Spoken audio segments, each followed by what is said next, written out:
This is Virgil Ortiz, and you're watching REED-BBS.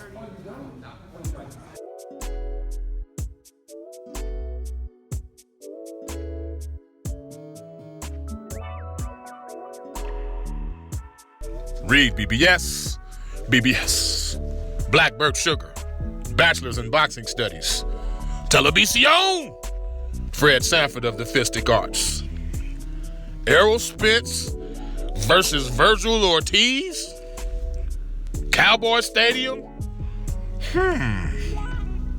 Shit, why not? Why not?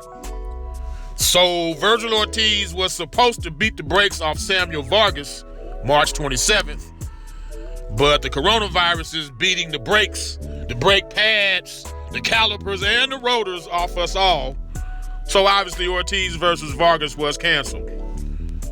Virgil Ortiz, 15-0, 15 KOs. He sat down with DAZN for their 10-round segment where he revealed he wants to beat ERROL Spence in his prime. He wants to beat him in his prime by 2022. And I quote, "I think I'll be ready for ERROL Spence in less than 2 years, honestly.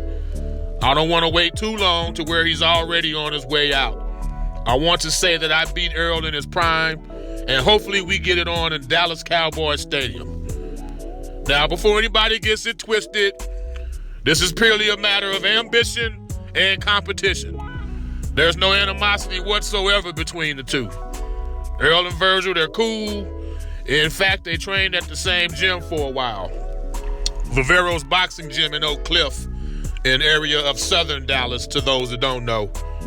I would liken Vivero's gym to Kronk Gym.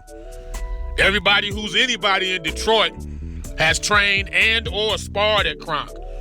Well, for people in Dallas like myself, that's what Vivero's gym is. It's that banner gym in Dallas. If you're anybody, you've trained there and or sparred there. In fact, Spence met his future trainer, Derek James, at Vivero's gym. Derek was at the tail end putting the finishing touches on his fighting days at that point, and ERROL had just started racking up national Golden Gloves and other national amateur titles of that sort. So yeah, just good old friendly competition and ambition. You know, these two, there's a good age gap between them, 8 to 10 years or so, if I'm not mistaken, or 6 to 8 to 10 years, somewhere in there. They both fought in the Dallas Golden Gloves and other tournaments together.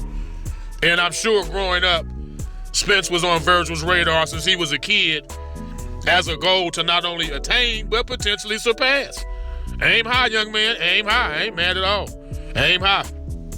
And really, Cowboy Stadium is the only venue in the world that could host Spence versus Ortiz, period. Dallas area bragging rights, well, that type of fight would need to be held under Dallas's grandest roof, which is Dallas Cowboys Stadium, currently known as AT&T Stadium. Now, sadly, I doubt that it happens, just being honest. I've said for a couple years, I don't see Spence fighting at 147 beyond 2020.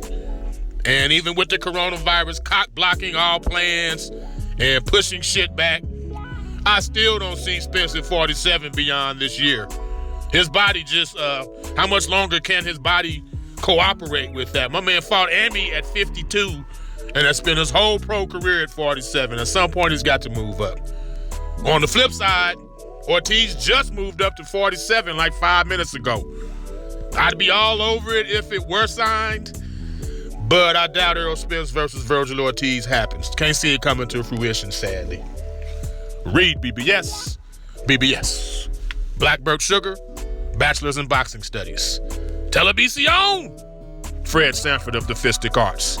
When all is said and done, there's nothing left to say or do.